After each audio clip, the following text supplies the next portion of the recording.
क्या आप जानते हैं कि प्राचीन भारतीयों को अमरूद, पपीता और यहाँ तक कि चीकू के बारे में भी नहीं पता था। लेकिन इसका मतलब यह नहीं है कि उनके पास हमसे कम विकल्प थे। दरअसल हमारे पास आज जितने विकल्प हैं उससे कहीं अधिक उनके पास थे। कुछ प्रसिद्ध फल जो आज हम खाते हैं उन्हें भारत में ब्रिटिश या पुर्तगालियों द्वारा लाया गया था। इसलिए यह पूछना स्वाभाविक है कि यूरोपियंस द्वारा इन फलों के इंट्रोड्यूस करने से पहले भारतीय कौन से फल खाते थे। रामायण और महाभारत में भी कई फलों और सब्जियों के नाम दिए गए हैं, लेकिन हम आपको इंटरनेट पर सबसे ऑथेंटिक इंफॉर्मेशन देना चाहते थे, इसलिए हमने पास के गुरुकुल को विजिट किया। आचार्यों और छात्रों की हेल्प से हमने सुश्रुत संहिता, चरक संहिता, चक्रपाणी के चिकित्सा संग्रह, दल्हन के निबंध संग्रह आदि बुक्स में से छांटकर यह इंफॉर्मेशन निकाली है। हालांकि इस वीडियो को तैयार करने में हमें 2 महीने से अधिक की रिसर्च करनी पड़ी, फिर भी हम आयुर्वेदिक संधियों आदि ग्रंथों में जो उपलब्ध है उसमें से थोड़ी ही जानकारी इस वीडियो में दे पाए। तो अधिक समय बर्बाद किए बिना आइए जाने कॉलोनाइजेशन से पहले इंडियंस कौन कौन से फल खाते थे। यदि आप चाहते हैं कि हम फलों के साथ साथ सब्जियों, मसालों और कुकिंग ऑयल्स के बारे में भी वीडियो बनाएं जिन्हें भारतीय कॉलोनाइजेशन से पहले खाते थे, तो इस वीडियो को लाइक करें और यदि हम 5000 लाइक तक पहुंचने में सफल होते हैं तो हम वो वीडियो भी जल्द ही लेकर आएंगे। लाइक और सब्सक्राइब करने से आपको हमारा चैनल ढूंढने में भी आसानी होगी। सबसे पहले हैं ड्राई फ्रूट्स, और हमारे पूर्वज लगभग 10 ड्राई फ्रूट्स के बारे में जानते हैं, जिसमें से सबसे पहले है अभिषुक, या फिर जिसे आजकल हिंदी में हम चिलगोजा भी बोलते हैं। इंग्लिश में इसका नाम पाइन नट्स है। दलहन और चरक संहिता में इसका उल्लेख मिलता है। नेक्स्ट वन इज अक्सोटा, अखरोट के नाम से जिसे हम हिंदी में जानते हैं। अरुस्करा, इंडियन मार्किंग नट इंग्लिश में इसका नाम है, और हिंदी में इसे भिलावा, भलाटका आदि आदि के नाम से जाना जाता है। नेक्स्ट वन इज वतामा, जिसे हम आजकल बादाम बोलते हैं। देन नेक्स्ट इज फिग या फिर अंजीर। टोबारा, जिसे वाइल्ड अलमंड या फिर हिंदी में कोलमुंगरा के नाम से भी जाना जाता है। नेक्स्ट वन इज निकोचक, जिसे इंग्लिश में पिस्ताचियो या पिस्ता भी बोला जाता है। सुश्रुत ने इसका उल्लेख उत्तर भारत में उगने वाले फल के रूप में किया है। नेक्स्ट वन इज पीचू एंड प्रियाला। प्रियाला, जिसे चिरौंजी के नाम से भी जाना जाता है, इसका उल्लेख रामायण, कौटिल्य के अर्थशास्त्र,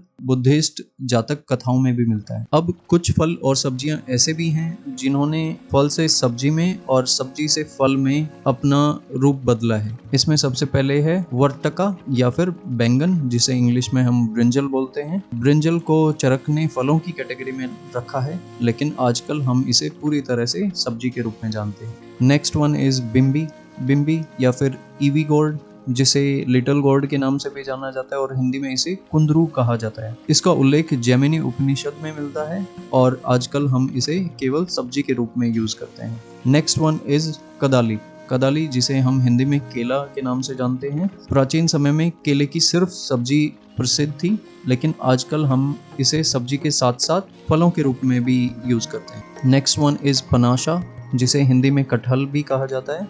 यह दुनिया का सबसे बड़ा फल भी माना जाता है और कौटिल्य अपने अर्थशास्त्र में इसका उल्लेख करते हैं। आजकल हम इसे ज्यादातर सब्जी के रूप में ही जानते हैं। नेक्स्ट कैटेगरी फलों की, पहले भी बहुत प्रसिद्ध थे और आजकल भी उतने ही प्रसिद्ध हैं, जिनमें से सबसे पहला नाम है आम, या फिर जिसे संस्कृत में अम्र कहा जाता है। आम का फल महात्मा बुद्ध को बहुत पसंद था और वो ज्यादातर आम के बाग में ही ठहरते थे, जिसकी वजह से उनके अनुयायियों के मध्य में ये फल बहुत प्रसिद्ध हुआ। नेक्स्ट वन इज अरुका, जिसे आलू बुखारा के नाम से भी जाना जाता है। चरक संहिता में इसका उल्लेख मिलता है। नेक्स्ट वन इज अमलिका या इमली। नेक्स्ट इज अमलका या आंवला। भारतीय इसे जैमिनी उपनिषद के समय से जानते हैं। कालिंदा या फिर वाटरमेलन, जिसे हिंदी में तरबूज भी कहा जाता है। मॉडर्न स्कॉलरशिप तरबूज को अफ्रीका का नेटिव मानती है, लेकिन इंडस वैली में भी इसके चित्र मिलते हैं और वाग्भट 2 ने भी इसका उल्लेख किया है। अगला है डाडिमा, जिसे हिंदी में अनार या इंग्लिश में पोमीग्रेनेट के नाम से भी जाना जाता है। इसका भी उल्लेख इंडस वैली के चित्रों में मिलता है और साथ ही साथ चरक और वाग्भट एक भी अपने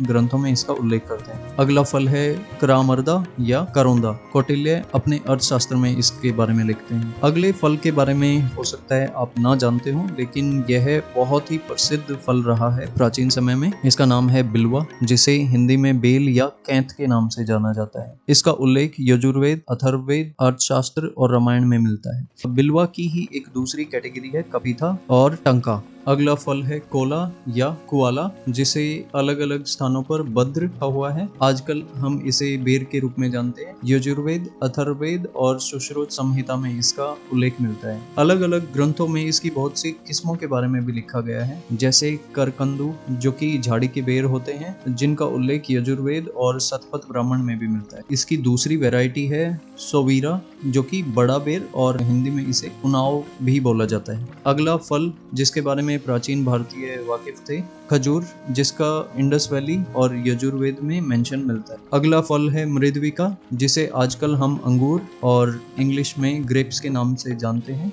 चरक ने द्राक्ष और मृद्विक दोनों शब्दों का उल्लेख किया है, लेकिन कौटिल्य और पाणिनि ने इसे सिर्फ द्राक्ष कहा है। इसकी खेती का केंद्र उत्तर पश्चिम भारत बताया गया है। नेक्स्ट वन इज नारिकेला, जिसे हम आजकल हिंदी में नारियल से जानते हैं। चरक संहिता और रामायण में इसका उल्लेख मिलता है। साथ ही साथ इंडस वैली में भी इसके चित्र मिले हैं। नेक्स्ट वन इज कसमार्या, जिसे कासमारी का फल भी कहा जाता है। इसका उल्लेख रामायण और महाभारत दोनों में मिलता है। हमारे अकॉर्डिंग यह फल खुमानी या फिर एप्रिकॉट है। नेक्स्ट वन इज सफका, जिसे आयुर्वेद में श्रृंगटका कहा गया है। हिंदी में आजकल हम इसे सिंघाड़े के नाम से जानते हैं, और अथर्ववेद में भी इसका उल्लेख है। नेक्स्ट वन इज सीताफल, कस्टर्ड एप्पल, या फिर हिंदी में इसे शरीफा के नाम से भी जानते हैं। इस फल के बारे में बहुत सी भ्रांतियां फैली हुई हैं, लेकिन इस फल की पहचान अजंता और एलोरा की गुफाओं के साथ साथ भरहुप स्तूप की मूर्तियों में भी की गई है। इसका उल्लेख सुश्रुत ने किया है, लेकिन कुछ लोग कहते हैं कि इसे पुर्तगालियों द्वारा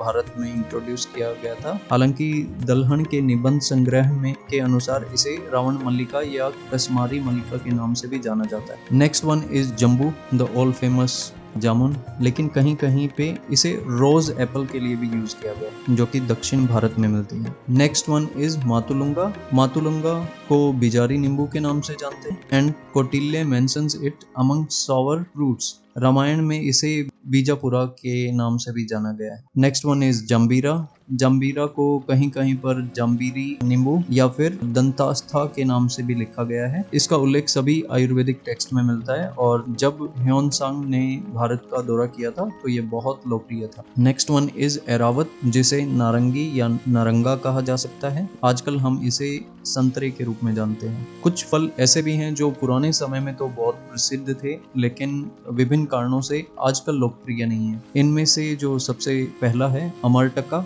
जिसे हम इंग्लिश में होग प्लम और हिंदी में आमडा के नाम से जानते हैं। आमडा या होग प्लम एक आम की वाइल्ड वेराइटी, जिसका मेंशन चरक और बृहद संहिता में भी मिलता है। Next one is अश्वत्था। यह पीपल का फल होता है। आजकल हम इसका यूज खाने में नहीं करते हैं। अगला है बाकुला, जिसे इंग्लिश में स्पेनिश चेरी और हिंदी में मोलसिरी के नाम से भी जाना जाता है। सुश्रुत संहिता में इसका उल्लेख मिलता है। नेक्स्ट वन इज भव्या, जिसे हिंदी में कामरंगा या कामरक के नाम से जाना जाता है, और इंग्लिश में एलिफेंट एप्पल के नाम से जाना जाता है। चरक संहिता में इसका उल्लेख मिलता है। अगला है लकुसा, जिसे बढ़ल कहा जाता है। यह कटहल की तरह ही दिखता है, लेकिन कटहल से छोटा होता है। आयुर्वेदिक टेक्स्ट में इसे वन ऑफ द वर्स्ट फल माना गया है। नेक्स्ट वन इज वृक्षामला, जिसे कोकुम कहा जाता है, और कौटिल्य ने इसे खट्टे फलों में रखा है। Next one is लावाली।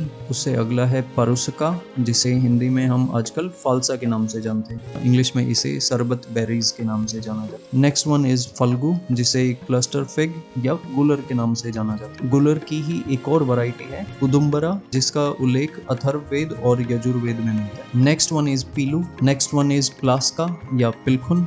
Next one is vikankata, जिसे रमोंची और गवर्नर्स प्लम भी बोला जाता है। साथ साथ इसे इंडियन प्लम भी कहा जाता है। नेक्स्ट वन इज उरुमना, जिसे इंग्लिश में हम पेयर और हिंदी में नाशपाती के नाम से जानते हैं। According to Hiuen Tsang, pears were introduced into India by the Chinese. We don't know whether it is true और not. Next one is tuda, जिसे इंग्लिश में मलबरी और हिंदी में सहतूत के नाम से जानते हैं। अगला फल है सिंसिटिका फला। दलहन इसे बड़े बेर की किस्म बताते हैं और मेंशन करते हुए लिखते हैं कि this is as big as a fist. Taste and is very sweet. और आगे बताते हैं कि यह उत्तरी क्षेत्रों में उगाया जाता है। चरक इसका उल्लेख करने वाले पहले व्यक्ति हैं और ऐसा लगता है कि यह फल सेब हो सकता है, but we are not sure. Next one is nyagrodha, जो कि बड़ का फल होता है। अगला फल है राजदाना, जिसे हम हिंदी में खीरनी या कसीरी के नाम से भी जानते हैं। कौटिल्य और चरक इसका मेंशन करते हैं। नेक्स्ट वन इज तालाफला, जिसे हिंदी में ताड़ का फल कहा जाता है। पाणिनि और कौटिल्य इसके बारे में लिखते हैं। नेक्स्ट वन इज तेंदुका, हिंदू में तेंदु का फल इसे कहा जाता है। नेक्स्ट वन इज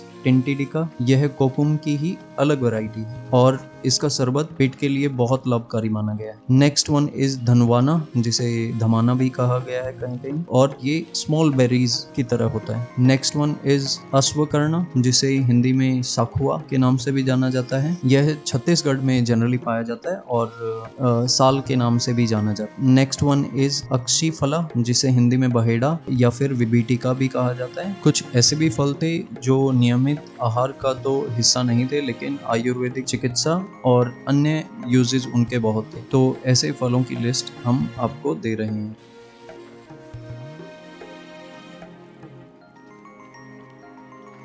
इस वीडियो की रिसर्च करते हुए हमें एक बुक मिली जिसमें श्री राम ने जिस रास्ते से लंका तक का सफर तय किया था उसका मैप दिया हुआ है। तो हमारे मन में एक आइडिया आया कि क्यों न एक रिसर्च ट्रिप प्लान करें to find out whether Shri Ram was real और माइथोलॉजिकल। अगर आप इस ट्रिप के बारे में जानना चाहते हैं तो अगला वीडियो जरूर देखें।